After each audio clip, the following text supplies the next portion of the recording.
आपने कहावत जरूर सुनी होगी कि इंसान चाहे कितना भी दूर चला जाए लेकिन आखिर में उसका दिल उसी जगह आकर लौटता है जहां उसकी जड़ें जुड़ी होती हैं। और ऐसा ही आज बॉलीवुड के मशहूर कोरियोग्राफर रेमो डिसूजा के साथ होता दिख रहा है। वही रेमो डिसूजा जिसका नाम आज बॉलीवुड की दुनिया में बहुत बड़ा माना जाता है। जिनको नहीं पता उनको बता देता हूं कि अपने जीवन के एक दौर में रेमो डिसूजा ने अपनी क्रिश्चियन वाइफ से शादी करने के लिए क्रिश्चियनिटी को अपना लिया था। लेकिन पिछले कुछ सालों में रेमो और उनकी वाइफ की लाइफ में एक अजीब सा बदलाव देखने को मिल रहा है।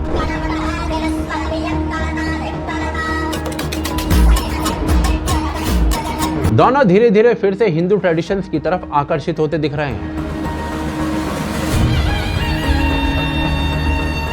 रेमो डिसूजा कई बार मंदिरों में दर्शन करते दिखाई देते हैं। उन्होंने उज्जैन के महाकाल मंदिर में जाकर भस्म आरती में भाग लिया।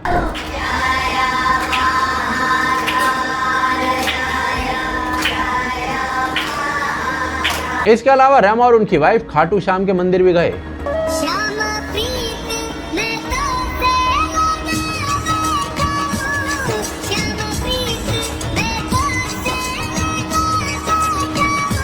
अगर उनकी पर्सनल लाइफ को देखें तो वहां भी कई चीजें चेंज दिखाई देती हैं। रेमो ने अपने घर के एंट्रेंस पर गणपति का मंदिर बनाया हुआ है।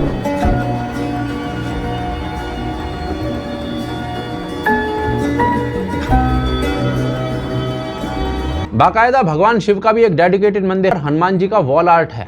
Oh, you can see Hanuman ji. जी, You can see Ram. yes. You can see the whole.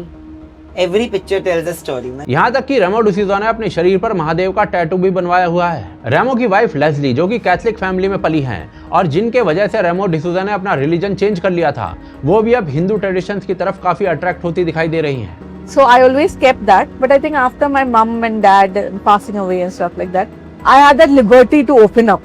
I don't have that thing, and no one calling me and telling me that, what you're doing is, parents are out of love. उन्होंने खुद बताया कि वो कई सालों से अपने घर पर गणेश चतुर्थी के समय गणपति की स्थापना कर रहे हैं और वो ऐसा कई सालों से कर रहे हैं। But I think now last 4-5 years, I have started. I used to always keep Ganpati. Last 25 years now. Otherwise, I've suddenly gone drawn towards, Hinduism, and I used to do these certain pujas and stuff like that. इतना ही नहीं, रेमो डिसूजा और उनकी wife Mahakumbh भी पहुंचे थे।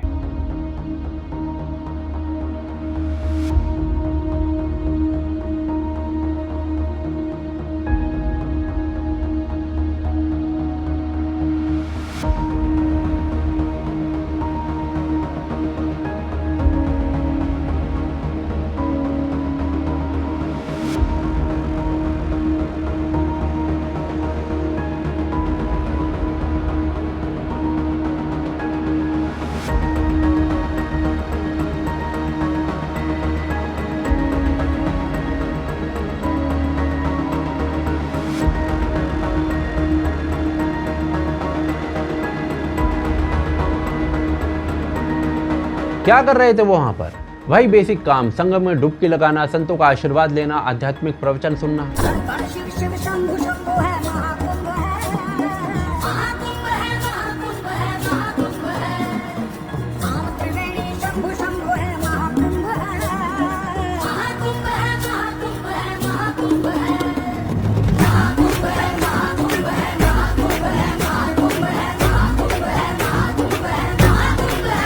और अब भाई साहब जो है अपने घर में खुद टाइम टू टाइम रामायण पाठ करवाते हैं। देखो हनुमान जी ने सुविधा वाला मार्ग नहीं चुना।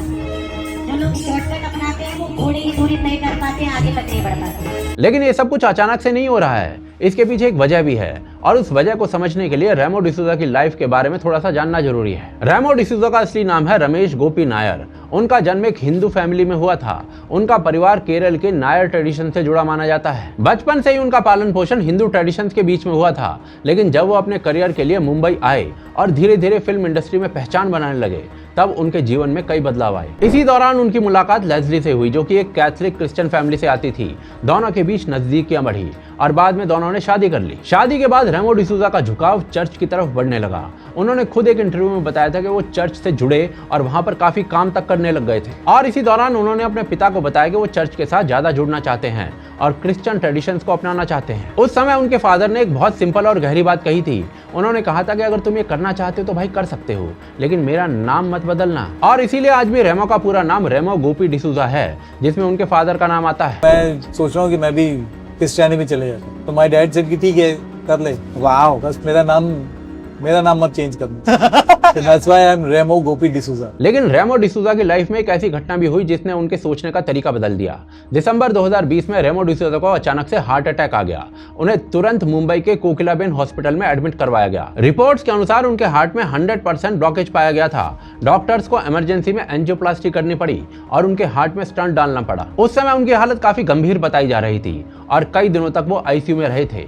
बाद में जब वो ठीक हुए तो उन्होंने कहा कि उस समय उन्हें लाइफ की वैल्यू समझ में आई। देखिए, ये बात सच है कि ऐसी घटनाएं इंसान को अंदर से बदल देती हैं। जब कोई व्यक्ति मौत के इतना करीब पहुंचता है तो वो लाइफ को अलग नजर से देखने लगता है। कई लोग उस समय स्पिरिचुअलिटी की तरफ ज्यादा झुकने लगते हैं। रेमो डिसूजा की वाइफ भी उस समय काफी डर गई थी और उन्होंने कई जगह पर जाकर प्रार्थना भी की थी। धीरे धीरे रेमो की हेल्थ बेटर होने लगी और वो रिकवर करने लगे और इसके बाद धीरे धीरे रेमो डिसूजा फिर से हिंदुइज्म की तरफ अट्रैक्ट होने लग गए। दोनों पति पत्नी धीरे धीरे अपने कल्चरल रूट से जुड़ने लगे। दरअसल यहाँ पर एक बात समझनी और जरूरी है कि दुनिया के कई रिलीजन्स अपने फॉलोअर्स को अपने दायरे में लाने की कोशिश करते हैं, लेकिन हिंदू ट्रेडिशंस का स्वभाव अलग माना जाता है। यहाँ किसी को मजबूर नहीं किया जाता। यहाँ व्यक्ति अपनी इच्छा से जुड़ता है और अपनी इच्छा से ही आगे बढ़ता है। भारतीय दर्शन में आस्तिक और नास्तिक दोनों परंपराएं साथ साथ मौजूद रही हैं। यही कारण है कि लोग कहते हैं कि सनातन केवल एक धर्म नहीं है बल्कि एक सिविलाइजेशन है। ये एक हजारों वर्षों से विकसित होती हुई जीवन पद्धति है जिसमें अलग अलग परंपराएं और विचार शामिल हैं। रेमो और उनकी पत्नी की जर्नी भी इसी व्यापक सिविलाइजेशनल इफेक्ट का उदाहरण बनती हुई दिखाई देती है। भले ही जीवन के किसी चरण में उन्होंने क्रिश्चियन ट्रेडिशंस को अपनाया हो, लेकिन पिछले कुछ वर्षों से उनका झुकाव फिर से हिंदू ट्रेडिशंस की ओर दिखाई देता है। मंदिरों में जाना, पूजा करना, महाकुंभ में स्नान करना, स्पिरिचुअल प्लेसेस पर जाना इस बदलाव को साफ दिखाता है। बड़ी बात यह है कि रेमो को किसी ने फोर्स नहीं किया, ब्रेन वॉश नहीं किया हिंदू वैल्यूज को दोबारा से एक्सेप्ट करने के लिए। ऐसा उन्होंने अपने आप किया है, विच इज एग्जाम्पलरी। इसके बिल्कुल ऑपोजिट आप AR रहमान का एग्जाम्पल देख सकते हो, जिनकी लाइफ में प्रॉब्लम आने के बाद एक दरगाह के कादरी ने उनको पट्टियां पढ़ाई और उसके बाद वो इस्लाम में कन्वर्ट हुए। ये सब कुछ अपने आप सेल्फ रियलाइजेशन से नहीं हुआ था। एंड ऐसे कितने ही एग्जाम्पल्स हैं। एक्ट्रेस चाहत खन्ना ने ओपनली माना था कि उन्होंने इस्लाम इसलिए एक्सेप्ट किया क्योंकि एक लंबे समय तक उनकी ब्रेन वॉशिंग की गई थी। जायरा वसीम तक को ब्रेन वॉश किया गया था फिल्म लाइन छोड़ने के लिए, ऐसा रिपोर्ट्स बताती हैं। लेकिन रेमो डिसूजा के केस में कोई ब्रेन वॉशिंग नहीं हुई। सब कुछ अपने आप हुआ क्योंकि असली चेंज टाइम के साथ अपने आप आते हैं। रेमो और उनकी वाइफ की स्पिरिचुअल जर्नी भी यही दिखाती है कि आस्था कई बार अपने आप समय के साथ बदलती है। व्यक्ति अपने अनुभवों से सीखता है और धीरे धीरे अपने जीवन के रास्ते को फिर से समझने लगता है। और यही हिंदू होने की सबसे बड़ी विशेषता है। यहाँ व्यक्ति को सोचने, प्रश्न करने और अपने अनुभव के आधार पर रास्ता चुनने की स्वतंत्रता मिलती है। और शायद यही कारण है कि ये परंपरा हजारों साल के बाद भी आज तक जीवित है और लगातार नए रूपों में सामने आती है।